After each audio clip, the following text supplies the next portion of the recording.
Visual है सभी को? यस या नो? Yes sir. ठीक है, तो लास्ट टाइम हमने डायबिटीज कंप्लीट कर लिया था। यस, हाइपर थायराइड, जो हाइपर थायराइडिज्म कहा जाता है, थायराइड की एक स्थिति है, that is the stage of a thyroid.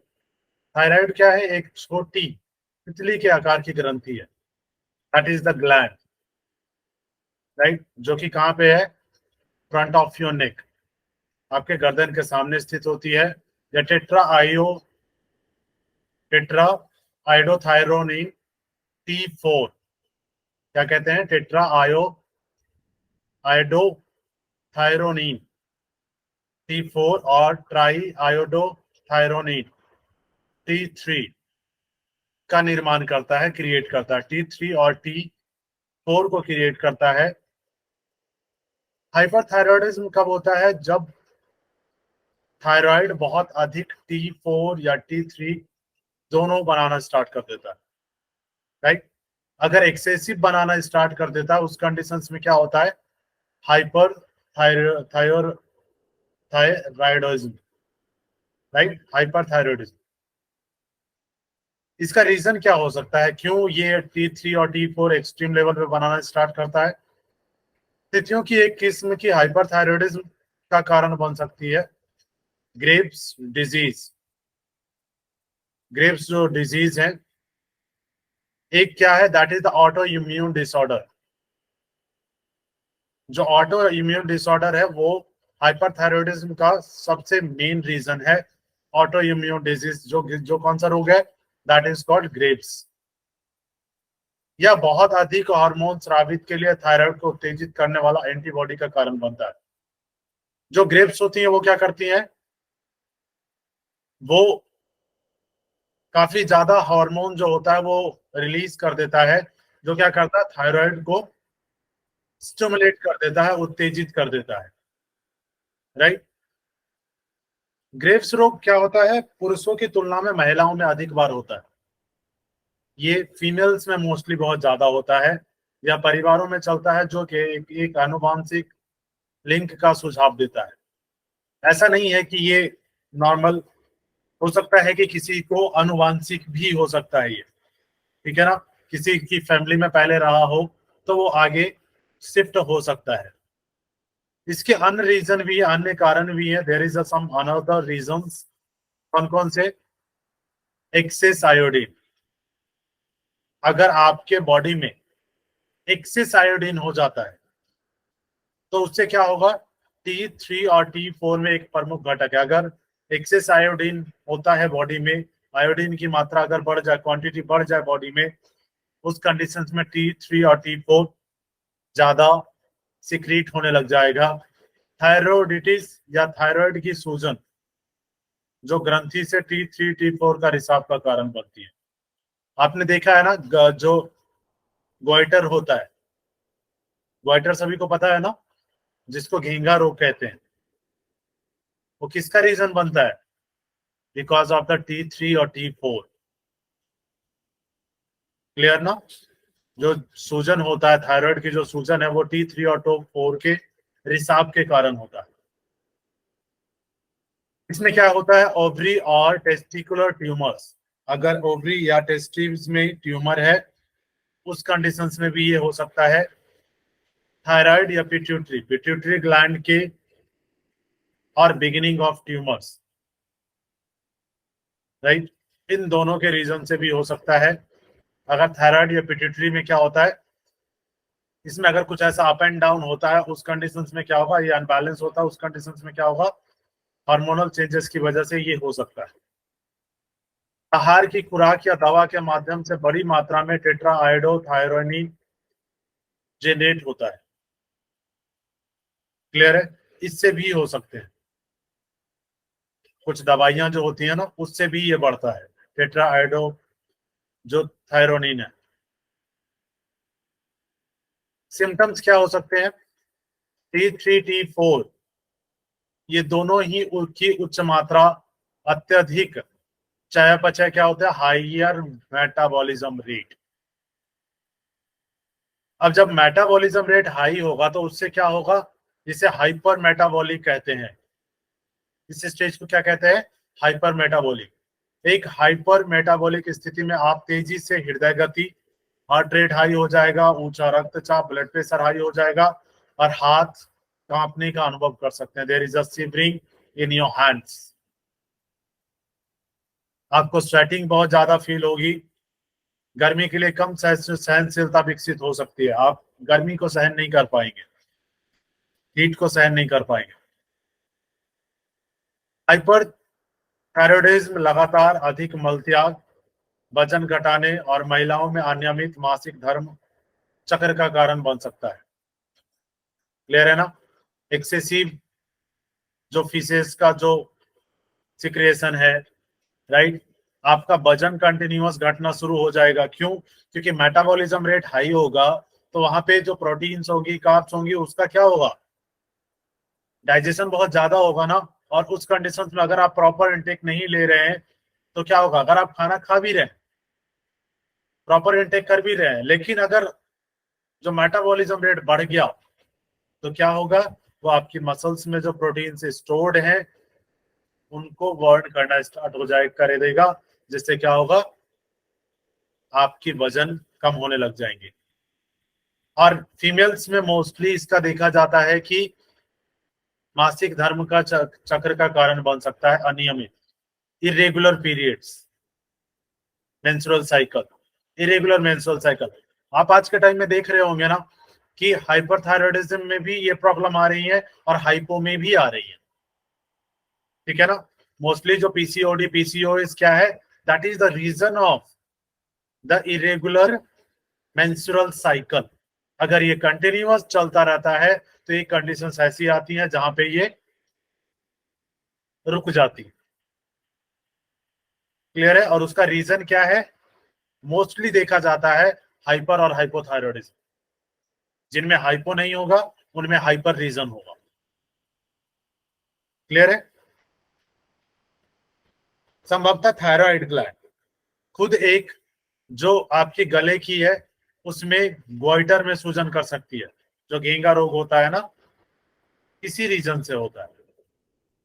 Hyperthyroidism जो है, जो अतिगल ग्रंथिता के अन्य लक्षण में शामिल है। कुछ और जो सिम्टम्स हैं वो हो सकते हैं, जैसे इंक्रीज्ड एपेटाइट, भूख बढ़ जाएगी, नर्वसनेस, घबराहट होंगी।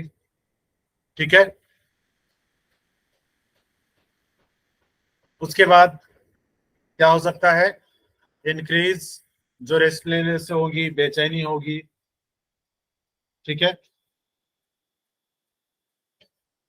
उसके बाद इनएबिलिटी टू कंसंट्रेट, ध्यान केंद्रित करने में आपको बहुत प्रॉब्लम क्रिएट होंगी। वीकनेस हो सकता है। इरेगुलर हार्ट बीट, आपकी जो दिल की धड़कन है वो अनियमित हो सकता है, इरेगुलर हो सकता है। डिफिकल्टी इन द स्लीपिंग, सोने में आपको प्रॉब्लम हो सकती है। फाइन ब्रिटर हेयर, आपके जो हेयर्स होंगे वो काफी ज्यादा पतले हो जाएंगे। इचिंग हो सकती है, खुजली हो सकती है, हेयर लॉस हो सकता है, नाउजिया एंड वोमिटिंग, मतली और उल्टी फील हो सकती है आपको। Breast development in the man, जो मेल में जो ब्रेस्ट डेवलपमेंट होता है, दैट इज द रीजन। किससे? जो थायराइड ग्लैंड्स की हाइपर थायराइडिज्म। क्लियर हुआ? वॉइस आ रही है ना प्रॉपर? जी सर, आ रही है। ओके, ठीक है। अब हम देखते हैं हाइपोथायराइडिज्म। हाइपो से एक चीज ध्यान रखेंगे, इसमें क्या होता है? वेट गेन होता है। हाइपो का मतलब आपने देखा है ना, हाइपो जो हिप्पोपोटामस जो होता है ना, तो हिप्पोपोटामस कितना हैवी होता है। तो हाइपो का मतलब उसमें शरीर का वजन बढ़ेगा। ठीक है ना? उसमें क्या होगा? शरीर का वजन बढ़ेगा, शरीर का वेट बढ़ेगा। तो हाइपरथायरॉयडिज्म क्या होता है? हाइपोथायरॉयडिज्म ये तब होता है जब आपका शरीर पर्याप्त थायराइड हार्मोन का उत्पादन नहीं कर पाता है। अगर एक्सेसिव कर देगा तो क्या होगा? Yes, hyperthyroidism.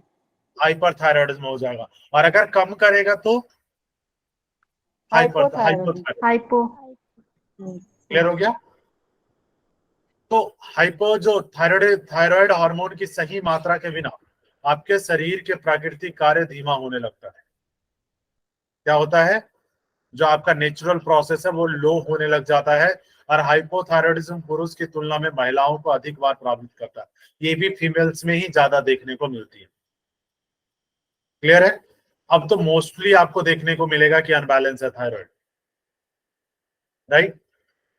इसमें क्या सिम्टम्स हो सकते हैं? शुरुआती में लक्षणों में वजन का बढ़ना, थकान, ठीक है, एक्सेसिव वेट गेन, आपको लेथार्जी हो सकता है ना, फटीग, आपको थकान फील होगा, डिप्रेशन फील होगा, कॉन्स्टिपेशन, कब्ज हो सकता है, फीलिंग कोल्ड, आपको ठंड महसूस होगी, आपकी स्किन ड्राई हो जाएंगी, रुखा रुखी त्वचा हो जाएगी, कंटिन्यूअस वेट गेन होगा, मसल्स वीकनेस होगी, मांसपेशियों में कमजोरी होगी, आपका हार्ट रेट स्लो होता चला जाएगा, राइट।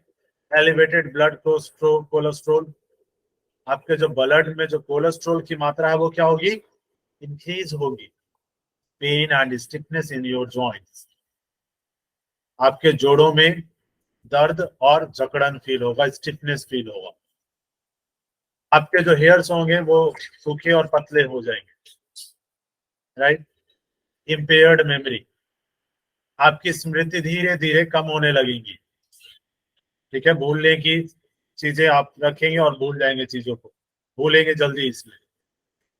फर्टिलिटी डिफिकल्टीज और मेंस्ट्रुअल, फर्टिलाइजेशन ही नहीं होता है इस कंडीशन में। फिर डॉक्टर क्या कहते हैं? कई बार होता है ना कि डॉक्टर कहते हैं कि आपको वेट कम करना चाहिए, है ना, इतने वेट में आप कंसीव नहीं कर सकते। क्लियर हुआ? और इसमें भी मेंस्ट्रुअल साइकिल में डिस्टरबेंस क्रिएट हो जाएंगे, और मोस्टली अभी जो दिख रही है PCOS, PCOD, that is the reason.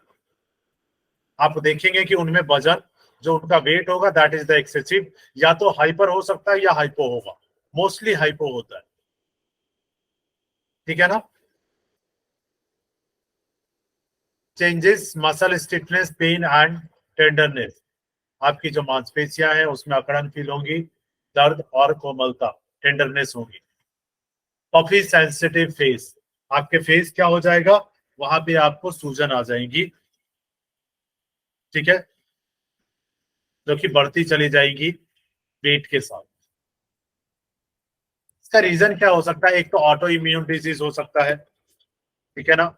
ये एक ऐसी स्थिति है, एक अंडर एक्टिव थायराइड का सबसे आम कारण है, right. This is the reason of underactive thyroid. इसका ट्रीटमेंट क्या कर सकते हैं? सटकर में कपालभाति कराया जा सकता है, कुंजल और भौतिक क्रिया कराई जा सकती है। प्राणायाम में आप उज्जयी और भ्रामरी प्राणायाम करवा सकते हैं। उज्जयी इज द बेस्ट, और भ्रामरी भी क्या करता है? आपके पिट्यूटरी ग्लैंड को एक्टिवेट करता है, that is control the thyroid gland. Jalandhar बंद और महाबंद का अभ्यास किया जा सकता है, क्योंकि इससे भी आपका जो पिट्यूटरी ग्लैंड, जो आपका थायराइड ग्लैंड है, ये स्टिमुलेट होता है। महामुद्रा, पासिनी मुद्रा और सिंह क्रांति मुद्रा, इसका अभ्यास किया जा सकता है। सिंहासन, विपरीत करनी, सर्वांगासन, हलासन। 1 मिनट सर। यस। श्रीकांतनी मुद्रा क्या होता है? सर, जिस तरह से हम लोग सिंहासन करते हैं ना, मतलब मुझे भी यही वज्रासन लग रहा है करके कि दोनों हाथ आगे करना है, और जीवा को Yes. ज्यादा से ज्यादा बाहर निकालना है, मुंह ज्यादा खोलना है, और नजर जो है तो आकाश की तरफ करना है, और जिस तरह से सिंह दहाड़ता है उस तरह से दहाड़ना है। नीचे करना है, पीछे की तरफ। तो ये पूरा इफेक्ट, हाँ, वो पूरा इफेक्ट हमारे गले पे डालता है। जिस तरह से सिंह दहाड़ता दैट है इज उस तरह से बेसिकली, दहाड़ना हाँ, है। जो सिंहासन हम लोग करते हैं ना, उसमें कमर एक यूज होता है, हाँ। ठीक है। उसके बाद देखिए क्या है, सिंहासन आसन में सिंहासन करते हैं, विपरीत करनी, आवाज नहीं आ स्वांगासन। रही आपकी वॉइस कट रही है बहुत। तो सिंहासन कर सकते हैं, विपरीत करनी, जिसमें आपके नेक के ऊपर अच्छा स्ट्रेच आता हो, होल्ड आता हो, सर्वांगासन, हलासन, कर्णपीठासन, चक्रासन, मत्स्यासन, सूर्य नमस्कार, मार्जरी आसन, क्योंकि सूर्य नमस्कार भी आपके जो बॉडी है उसको एक्टिवेट करने का काम करेगा, एनर्जाइज करने का काम करेगा। मार्जरी आसन, जानुशीरासन, भुजंगासन, हलासन और मत्स्य आसन, इन आसनों का अभ्यास आप कर सकें। ओबेसिटी ये कोई डिजीज नहीं है, ठीक है, लेकिन अभी सबसे बड़ी प्रॉब्लम यही हो रही है। सभी प्रॉब्लम का रीजन ये है, ठीक है ना। मोटापा एक जटिल विकार है, दैट इज द प्रॉब्लम, जिसमें शरीर की क्या होती है, वसा की मात्रा अधिक होती है, फैट एक्सेसिव हो जाता है।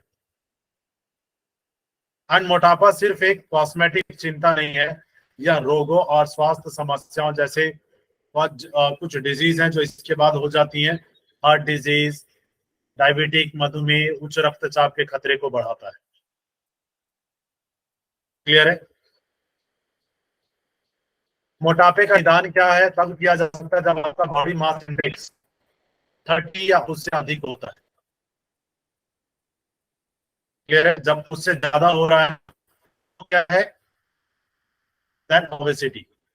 उसके बाद उससे किया जा सकता है, बीएमआई इंडेक्स का वो कितना होता है, 30। अगर बिलो 8.5 है तो क्या होगा, अंडरवेट। और अगर 18.5 से 24.9 है तो क्या होगा, नॉर्मल। 25.0 से 29.9 है तो ओवरवेट होगा। उसके बाद 30 से जो ओवर जा रहा है, 30 to 34.9, that is the obese class first. 30.5 से 35.0 से 39.9 जिसका सेकंड माना जाता है ओबेस का, क्लास सेकंड। और अगर 40.0 से ऊपर BMI class index, that is called extreme obesity class 4 है। तो 30 से जब ऊपर है तो आप कह सकते हैं कि दैट इज द ओबेसिटी।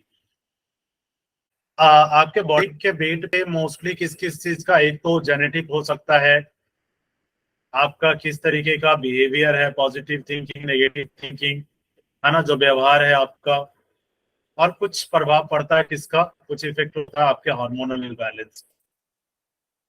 अगर आपके हार्मोन्स इम्बैलेंस हो रहे हैं उस कंडीशंस में ये हो सकता है, मोटापा हो सकता है। अगर आप व्यायाम और सामान्य दैनिक गतिविधियों के माध्यम से अधिक कैलोरी लेते हैं, आपने व्यायाम किया, योग किया, ठीक है, और आप जो दिन भर में वर्क कर रहे हैं, कुछ लोग है ना मोस्टली वर्क कर रहे होते हैं, बैठे बैठे काम कर रहे हैं, घर में बैठे हुए ज्यादातर, और कंटिन्यूअस कैलोरी इंटेक करते जा रहे हैं। तो अगर आपने वर्न करने से ज्यादा कैलोरीज इंटेक कंटिन्यूअस करते रहे तो वो क्या होगा, स्टोर होता चला जाएगा बॉडी में। आपका शरीर इन अतिरिक्त कैलोरियों को वसा के रूप में क्या कर लेता है, स्टोर कर लेता है, फैट के फॉर्म में स्टोर कर लेता है। मोटापा, विली सिंड्रोम, कुशिंग सिंड्रोम जैसे मोटापा के कारण कभी कभी एक चिकित्सा कारण का पता लगाया जा सकता है, राइट। विली सिंड्रोम जो होता है और कुशिंग सिंड्रोम, ये रीजन हो सकते हैं फैट गेन होने के। आगे कहते हैं कि मोटापा आमतौर पर कारणों और योगदान कारकों के संयोजक से उत्पन्न होता है, जिसमें शामिल है कुछ चीजें हैं जो रीजन हो सकते हैं इसके, ठीक है, जो इसमें योगदान करते हैं बढ़ाने में। एक तो जेनेटिक हो सकता है, अनुवांशिकी, फैमिलियर लाइफस्टाइल भी हो सकता है, राइट, पारिवारिक जीवन शैली जो है आपका, इनएक्टिविटी हो सकता है, निष्क्रियता, राइट, अनहेल्दी डाइट, अगर आप अनहेल्दी डाइट लेते हैं उस कारण से भी हो सकता है, राइट। कुछ मेडिकल प्रॉब्लम्स हो सकती हैं, आपकी स्वास्थ्य समस्याएं, इसके रीजन से भी वेट गेन हो सकता है। कुछ मेडिकेशन है, कुछ दवाएं है ना जो वेट को गेन कर देती है। सोशल एंड इकोनॉमिक इश्यूज, सामाजिक और आर्थिक मुद्दे भी हो सकते हैं। एज हो सकता है आपका, प्रेगनेंसी की स्थिति में वेट गेन हो सकता है। क्वाइटिंग स्मोकिंग, धूम्रपान का छोड़ना भी कई बार एकदम से छोड़ते हैं, उस कंडीशन में वेट गेन हो जाता है। लैक ऑफ स्लीप, अगर कम नींद ले रहे हैं उस कंडीशंस में भी आपका वेट गेन हो सकता है बिकॉज ऑफ हार्मोनल चेंजेस। ये सभी देख रहे हैं, सभी ऐसी चीजें हैं जिसमें आपका हार्मोनल इनबैलेंस हो रहा है। यस या नो? तो हार्मोनल इनबैलेंस, तो एक चीज कंफर्म है कि हार्मोनल इनबैलेंस होगा, क्योंकि ये सभी चीजें हार्मोन को इनबैलेंस करने का रीजन है। क्लियर है ना?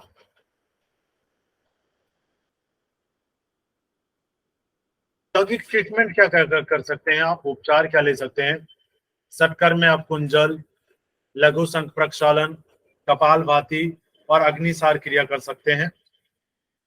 आसन में आप क्या कर सकते हैं? सूर्य नमस्कार, पश्चिमोत्तानासन, धनुरासन, उत्तान पादासन, वज्रासन। प्राणायाम में आप भस्त्रिका, सूर्यवेदी, नाड़ी शोधन और भ्रामरी, इसका अभ्यास कर सकते हैं। मुद्रा में आप बंद और महाबंद का अभ्यास कर सकते हैं। शीतलीकरण, आपको रिलैक्सेशन करना है, शवासना और ध्यान में ध्यान कर सकते हैं और योग मुद्रा का अभ्यास कर सकते हैं। क्लियर हुआ? ओबेसिटी।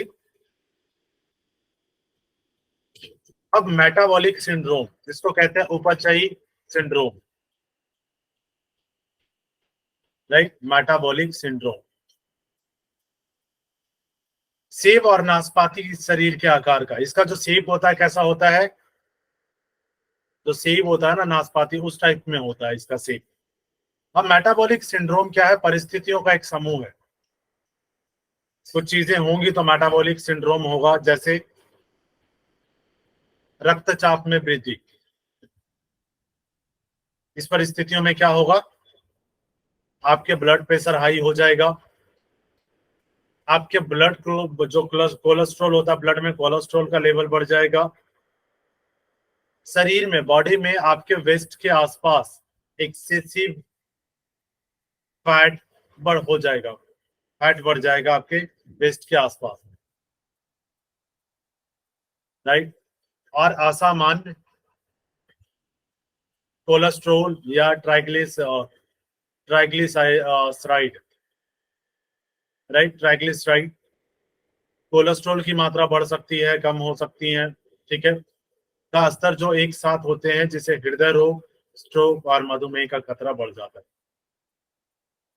क्या होता है? अगर ये चीजें हुई तो आपका हार्ट अटैक हो सकता है, हार्ट रोग हो सकते हैं, हार्ट डिजीज हो सकते हैं, हार्ट स्ट्रोक हो सकता है, और डायबिटीज का जो खतरा है वो बढ़ जाएगा।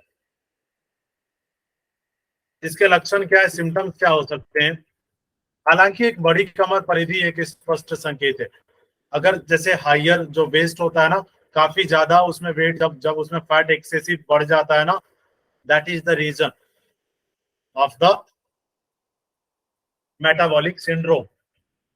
यदि आपकी रक्त शर्करा बहुत अधिक है, आपका जो ब्लड कोलेस्ट्रॉल लेवल है अगर वो काफी ज्यादा हाई है, तो यह मधुमेह के लक्षण हो सकते हैं। That is the reason of diabetic, जिसमें वृद्धि होते ही प्यास और पेशाब में वृद्धि हो जाती है। जैसे ही आपके ब्लड में ग्लूकोज लेवल बढ़ेगा, आपको प्यास भी ज्यादा लगेगी और यूरिन भी बहुत ज्यादा बार बार आएगा। आपको फटीग होगा, थकावट होगी, आपकी दृष्टि भी धुंधली हो जाएगी, राइट? इसके रीजन क्या हो सकते हैं? मेटाबॉलिक सिंड्रोम अधिक वजन या मोटापे और निष्क्रियता से निकट से जुड़ा हुआ है। अगर वेट एक्सेसिव होगा, राइट,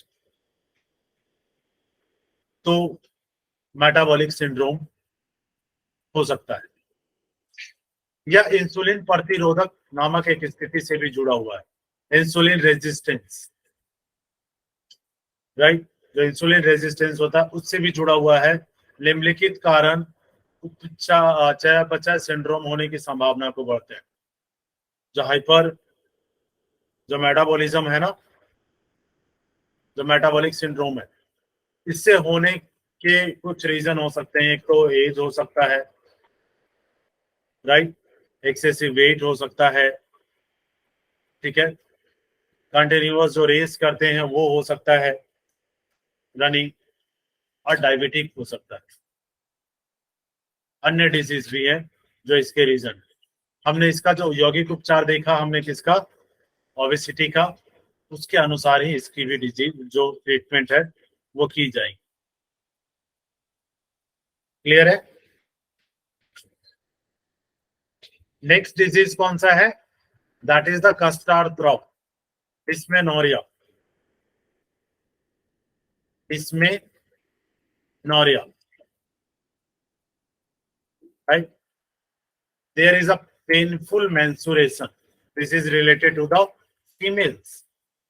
डिस्मेनोरिया किससे रिलेटेड है? That is the female disease है ये, ठीक है, जिसमें क्या होता है, there is a painful menstruation. जो मेंस्ट्रुएशन जो डेज होते हैं उसमें काफी ज्यादा पेन फील होता है, टिपिकली इन्वॉल्विंग एब्डोमिनल क्रैम्प्स। इसमें क्रैम्प्स बहुत ज्यादा फील होते हैं एब्डोमिनल मसल्स में। क्लियर है? डिस्मेनोरिया जो है इसका जो शाब्दिक अनुवाद है कठिन मासिक प्रवाह। जो ब्लड का जो फ्लो है दैट इज द हार्ट, ठीक है, उसमें आपको काफी ज्यादा पेन फील होता है। क्लियर है? इसके दो टाइप है, कौन कौन से? प्राथमिक कस्टार्थ, प्राइमरी डिस्मेनोरिया और सेकेंडरी डिस्मेनोरिया। प्राइमरी में क्या है? यह मासिक धर्म का दर्द है जो एक अंतर्निहित स्त्री रोग गायनेकोलॉजिक डिसऑर्डर है, राइट? इस टाइम में क्या होगा? There is a excessive pain, right, जो कि गायनोलॉजिक डिसऑर्डर है, बेसिकली गायनोलॉजी से संबंधित है। इसमें बेसिकली कहा जाता है कि अंतर्निहित स्त्री रोग जो है गायनोलॉजिक डिसऑर्डर संबंधी विकार का लक्षण नहीं है, लेकिन मासिक धर्म की सामान्य प्रक्रिया से संबंधित है। असामान्य प्रक्रिया, नॉट असामान्य प्रक्रिया, ठीक है। ये किससे रिलेटेड है? जो नॉर्मल पेन होता है ना, आपको जो फीमेल्स है उनको नॉर्मल पेन जो होता है, that condition in the menstrual days, that is primary dysmenorrhea. Secondary में क्या आता है? यह मासिक धर्म का दर्द है, राइट, जो एक प्रकार से क्या है, आमतौर पर किसी प्रकार के स्त्री रोग गायनोलॉजिकल डिसऑर्डर के रीजन से भी ये पेन क्रिएट हो सकता है, ठीक है ना। एक पेन तो वो है जो नॉर्मल मेंस्ट्रुअल डेज में होता है, दैट इज प्राइमरी डिस्मेनोरिया, लेकिन एक वो है जिसमें गायनोलॉजिकल कुछ डिसऑर्डर्स हो सकते हैं जिसकी वजह से पेन एक्सेसिव हो जाता है। क्लियर है? इसके रीजन क्या हो सकते हैं? प्राथमिक जो है प्राइमरी है प्रोस्टाग्लैंडिन के अत्यधिक स्तर के कारण माना जाता है, दैट इज द हार्मोन। इससे क्या होता है? प्रोस्टाग्लैंडिन से जो आपका यूट्रस है, गर्भाशय, यूट्रस का क्या होता है? कॉन्ट्रैक्शन होता है और गर्भाशय में रक्त का प्रभाव कम हो जाता है। जैसे ही कॉन्ट्रैक्शन होता है ना, तो वैसे ही आपके यूट्रस में क्या होता है? ब्लड का फ्लो कम हो जाता है, जिसकी वजह से क्या होता है? आपको उस कॉन्ट्रैक्शन की वजह से आपको पेन फील होता है, उसके मसल्स में स्टिफनेस की वजह से पेन फील होता है। क्लियर हो गया? ये फर्स्ट में है, लेकिन सेकेंडरी में कई परिस्थितियां शामिल हो सकती है, कई रीजन शामिल हो सकते हैं, जैसे फाइब्रॉइड्स। फाइब्रॉइड्स क्या है? जो गर्भाशय की दीवार के भीतर जो यूट्रस है ना, उसके इनर लेयर में, यूट्रस के कितने लेयर होते हैं? 3, ठीक है। यूट्रस के 3 लेयर होते हैं, किन्हीं को पता है कौन कौन से?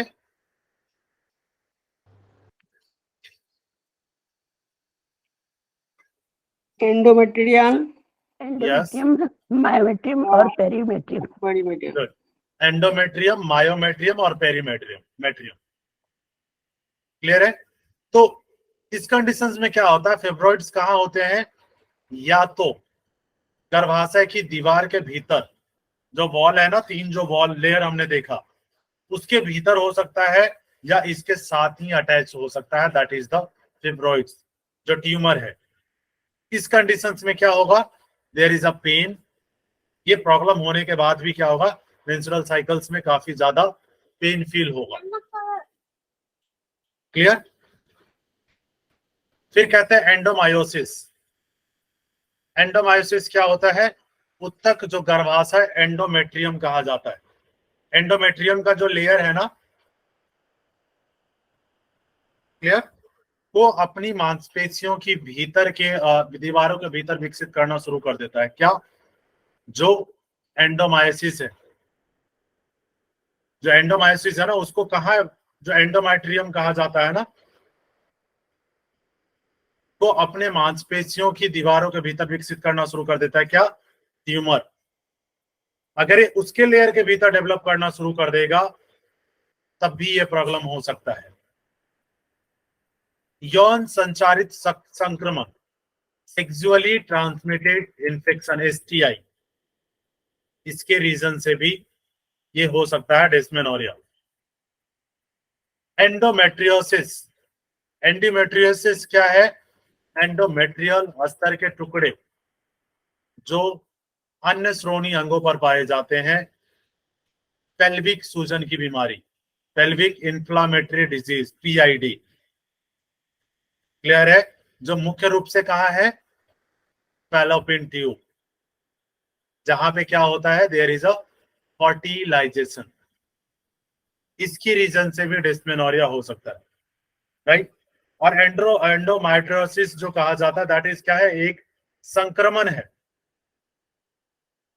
राइट। ये क्या कर सकता है, जो आपका ओवरी है, ठीक है ना, ओवरी जिसको अंडाशय कहा जाता है, ओवरी जहां पे एग का फॉर्मेशन होता है, गर्भाशय यूट्रस, राइट, और गर्भाशय ग्रीवा जो उसका मेन है ना, जहां पे क्या होते हैं, फिम्ब्रॉइड्स जो होते हैं। गर्भाशय ग्रीवा वही है ना, जो गर्भाशय का जो ग्रीवा है, जहां से एंट्री करते हैं। क्लियर है। वजाइना से जो ऊपर है ना, दैट इज द ग्रीवा। गर्भाशय का जो नेक का भाग है, नीचे वाला, ये उसको भी इफेक्ट कर सकता है, जो किसके, वजाइना के जस्ट ऊपर होता है। क्लियर है। एक डिंब ग्रंथि, छोटी या ट्यूमर, क्या है, ओवरियन सिस्ट और ट्यूमर। ये क्या है, that is the ovarian cyst और ट्यूमर। ये अंतः गर्भाशय डिवाइस, इंट्रा यूट्राइन डिवाइस, जो आईयूएडी है, एक जन्म नियंत्रण विधि का उपयोग इसकी रीजन से भी हो सकता है ना। जो प्रेगनेंसी है उसको कंट्रोल करने के लिए ये लगाया जाता है, that is the intra uterine device. Clear है।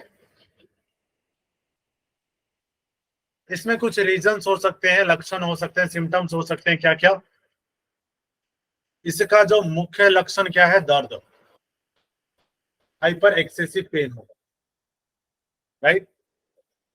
अन्य लक्षण में और सिम्टम्स क्या क्या हो सकते हैं, वॉमिटिंग होना, जी मिचलाना, आपका जो जी मिचलाता है, दैट इज वॉमिटिंग, ठीक है। दस्त हो सकते हैं। प्रकाश स्तंभ, प्रकाश स्तंभ क्या है, लाइट में आपको पेन फील होगा, लाइट में जाएंगे तो पेन फील होता है वहां। सिर दर्द या थकान शामिल हो सकते हैं, आपको हेडक होगा, सर दर्द होगा, और काफी ज्यादा वीकनेस फील होगी, थकान फील होगी। फिर ट्रीटमेंट क्या कर सकते हैं आप, तो इसमें कर सकते हैं आप गलनेती कर सकते हैं, षटकर्म में कुंजल कर सकते हैं, लघु शंख प्रक्षालन कर सकते हैं। आसनों में क्या कर सकते हैं, वज्रासन, शशांकासन, व्याघ्रासन, सूर्य नमस्कार और भद्रासन। प्राणायाम में भस्त्रिका, नाड़ी शोधन, उज्जयी और भ्रामरी प्राणायाम का अभ्यास किया जा सकता है। मुद्रा बंद में विपरीत करनी, पासनी, योग मुद्रा, अश्विनी, सहजौली, मूलबंद, रिलैक्सेशन, शीतलीकरण, ध्यान में शवासन किया जा सकता है। क्लियर हुआ डिस्मेनोरिया और किस किस रीजन से ये हो सकता है, यस या नो।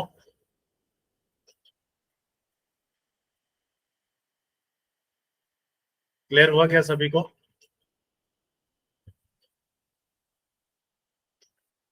आवाज आ रही है ना मेरी? जी सर। क्लियर हो गया या कहीं कोई प्रॉब्लम? इसमें सर्जरी कैसे हो सकता है इसमें, क्योंकि अगर अंदर फाइब्रॉइड वगैरह होंगे तो सर्जरी में थोड़ा फिब्रॉइड कैसे हुआ, ठीक है, तो फिब्रॉइड के कंडीशंस में देखिए, आप योग का अभ्यास कभी भी बिना रिपोर्ट देखे नहीं कर पाएंगे। क्लियर है ना?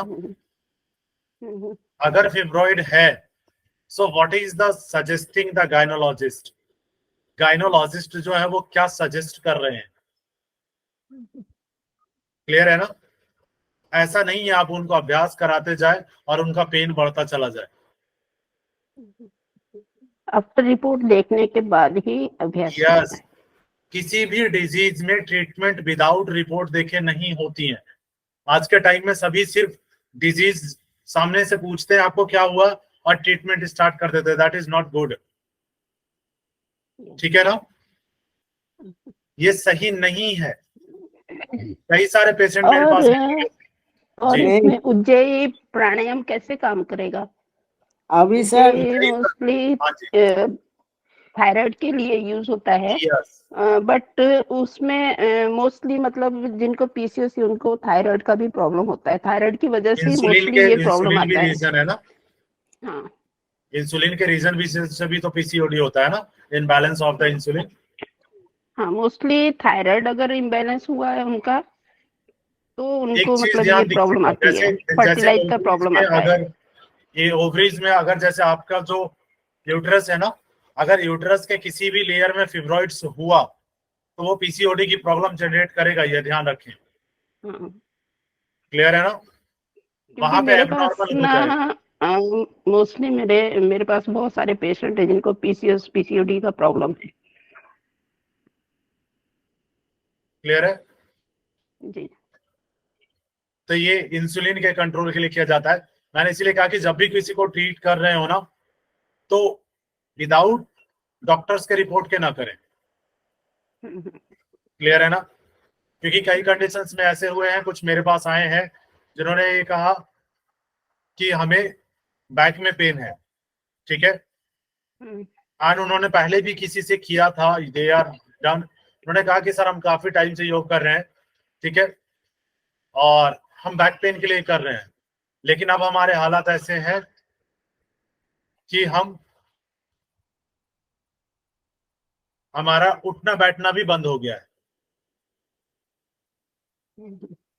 What is the reason? Reason ये है कि उन्होंने चेक नहीं किया होगा कि पेन का रीजन क्या है। क्लियर है? इलनेस अलग अलग रीजन हो सकते हैं। क्लियर है ना? हो सकता है कि उनका जो डिस्क होता है, वर्टिब्रल डिस्क है, वो या तो डैमेज भी हो सकता है ना? हो सकता है कि उनकी जो एनिकुलर रिंग है वो भी क्षतिग्रस्त हुई हो या तो डैमेज हुई हो। उस कंडीशंस में अगर उनका एनिकुलर रिंग डैमेज है और अगर आप करवा देंगे तो क्या होगा? आप जितना भी उनको करवाएंगे वो उनको पेन क्रिएट करता चला जाएगा और वो उनको हानि ही करेगा, लाभ नहीं पहुंचाएगा। क्लियर है ना? तो समझना होगा इस चीज को।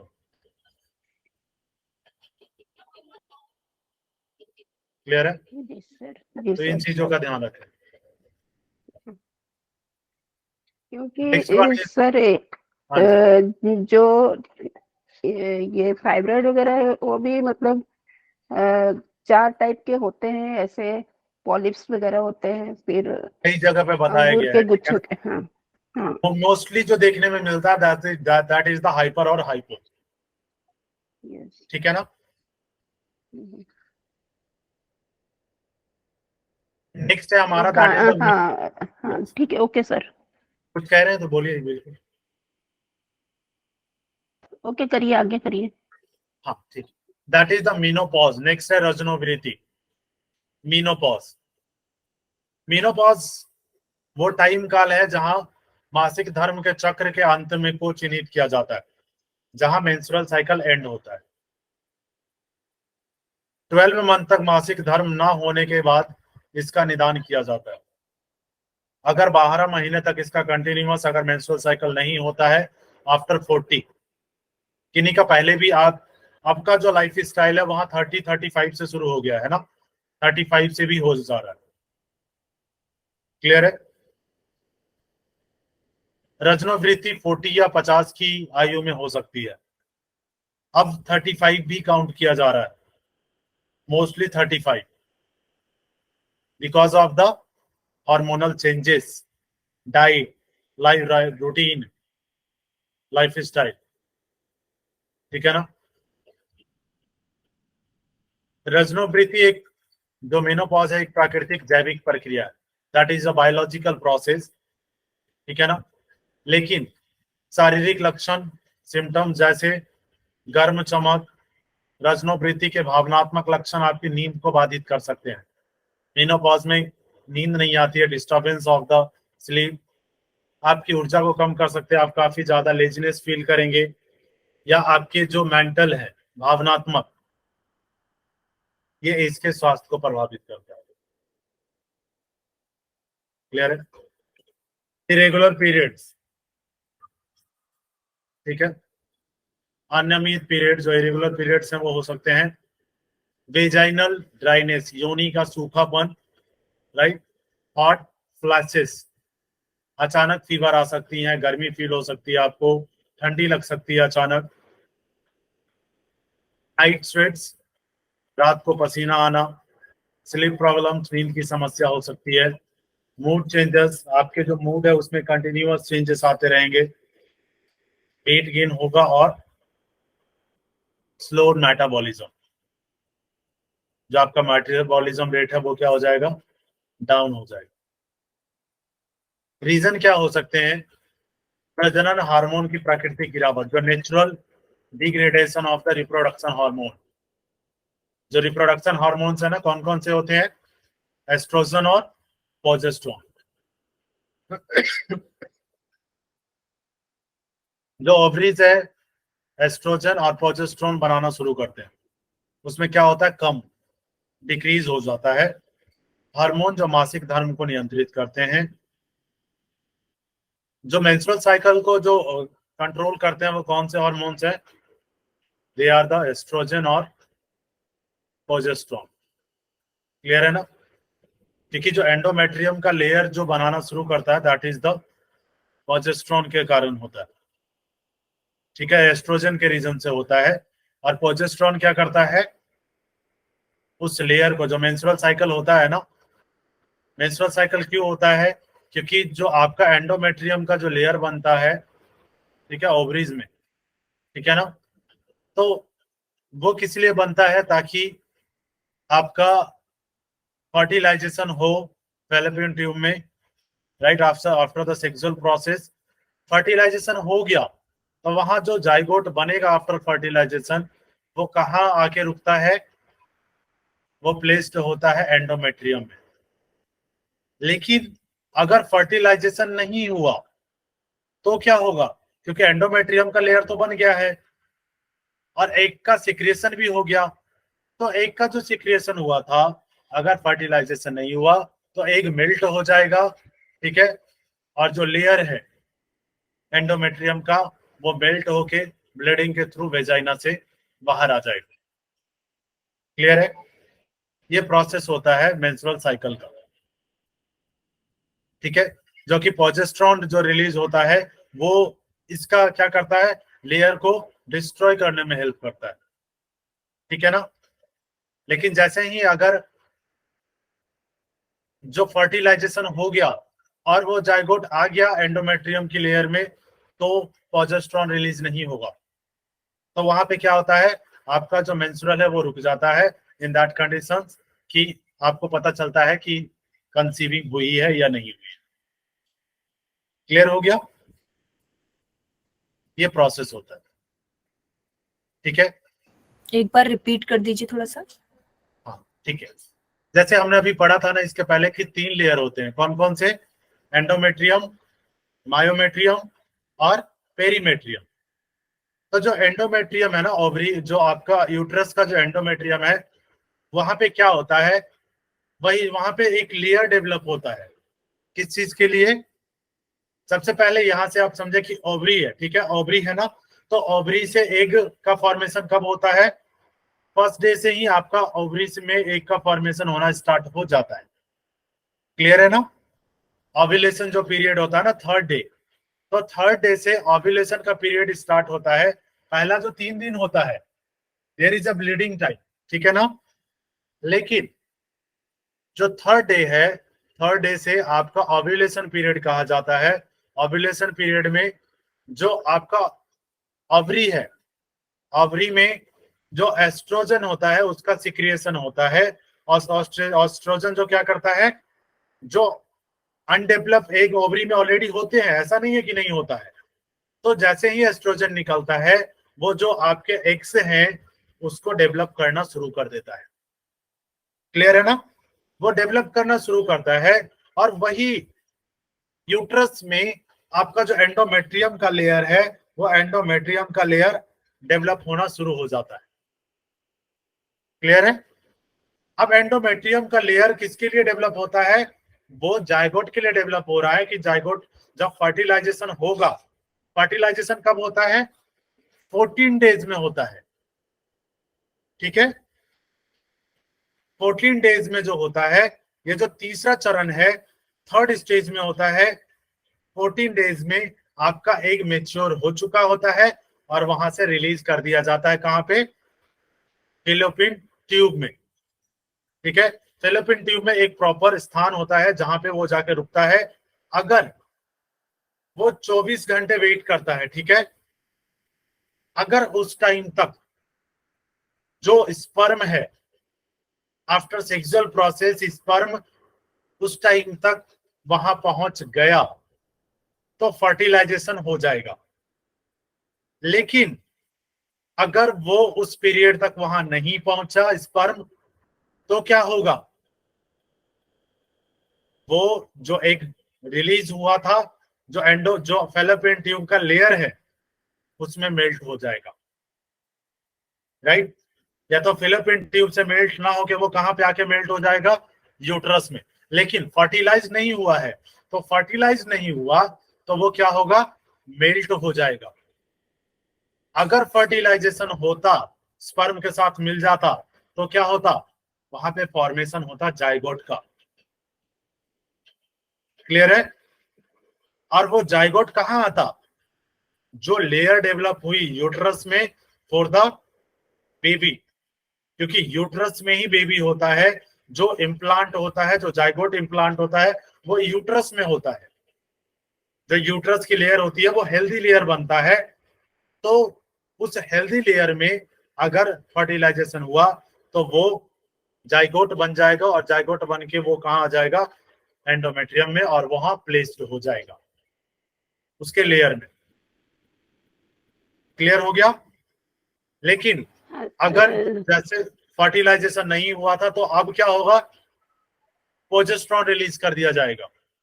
जैसे ही वहां खबर गई कि फर्टिलाइजेशन नहीं हुआ, प्रोजेस्टेरोन रिलीज होगा और दोनों को मेल्ट कर देगा। किसको? एग को भी और एंडोमेट्रियम में जो लेयर बनी थी उसे भी। अब क्या होगा?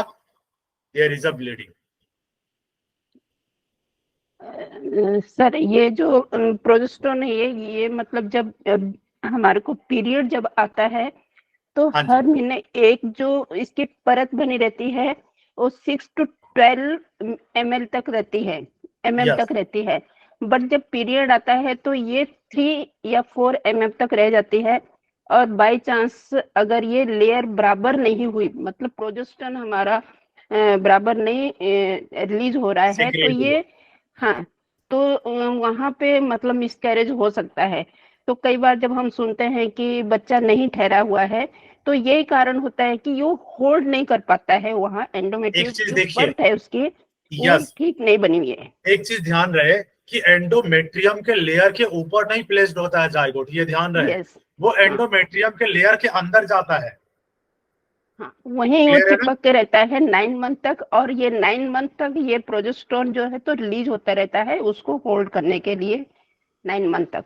अगर ये नहीं बना तो लेयर अगर बराबर नहीं बनी है तो वहां पे बच्चा नहीं रुकता है, तो मिसकैरेज Yes. होने के चांसेस बहुत रहते हैं। और इसीलिए कहते हैं कि first trimester is the most important. हाँ, तो जब LH हार्मोन के मतलब जब अंडा फॉलोपिन ट्यूब में जाता है तो वहां कार्पस ल्यूटियम जो एक रहता है, पीछे परत रहती है, जैसे अंडे से एक लेयर पतली सी रहती है, उससे वो carbon luteum that progesterone is the upper layer of the egg. Egg, तो वहां से ये प्रोजेस्टेरोन, तो ये दोनों एस्ट्रोजन और प्रोजेस्टेरोन, ये दोनों ही हार्मोन आफ्टर फर्टिलाइज बहुत जरूरी है बच्चे को वहां ठहराने के लिए। ठीक है, बट प्रोजेस्टेरोन ये कहा जाता है कि बंद हो जाता है फिर, क्योंकि अगर प्रोजेस्टेरोन रिलीज हुआ तो उस कंडीशन में मेंस्ट्रुअल साइकिल दोबारा हो अगर जाएगी। क्यों? इसका हाँ, उसका अगर प्रोजेस्टेरोन अगर बढ़ता है तो हमारा बच्चा मतलब ठीक से वहां यस, पे क्योंकि मतलब वो क्या करेगा, प्रेगनेंसी ठहर जाती ईयर को है। मेल्ट कर देगा और वो वहां पे रुक नहीं पाएगा, वो हाँ, ब्लीडिंग के थ्रू बाहर आ अगर जाएगा। प्रोजेस्टेरोन डाउन हो गया तो नहीं होएगा, अगर प्रोजेस्टेरोन बढ़ गया है तो बच्चा ठहर जाएगा वहां पे। प्रोजेस्टेरोन कम हो गया है तो हाँ, प्रोजेस्टेरोन बढ़ जाएगा तो फिर तो मेल्ट हो हाँ, जाएगा ना। नहीं, प्रोजेस्टेरोन बढ़ना चाहिए तो ही प्रेगनेंसी ठहरती है, अगर डाउन हो गया एस्ट्रोजन तो का नहीं ठहरती है। मैंने एक्चुअली एस्ट्रोजन का एस्ट्रोजन सुना था, क्योंकि नहीं, प्रोजेस्टेरोन एक्चुअली ऐसा सुनना पड़ा था एस्ट्रोजन कि और प्रोजेस्टेरोन दोनों ही हमारे जरूरी है, और ये हर month after period 5th days के बाद इन दोनों की जरूरत पड़ती है एंडोमेट्रियम लाइन को बनाने के लिए। यस, डेवलपमेंट के लिए जरूरी है। ठीक है, आज यहीं तक रखें। हिस्टेरेक्टोमी कल पढ़ेंगे हम लोग, that is also related to the female.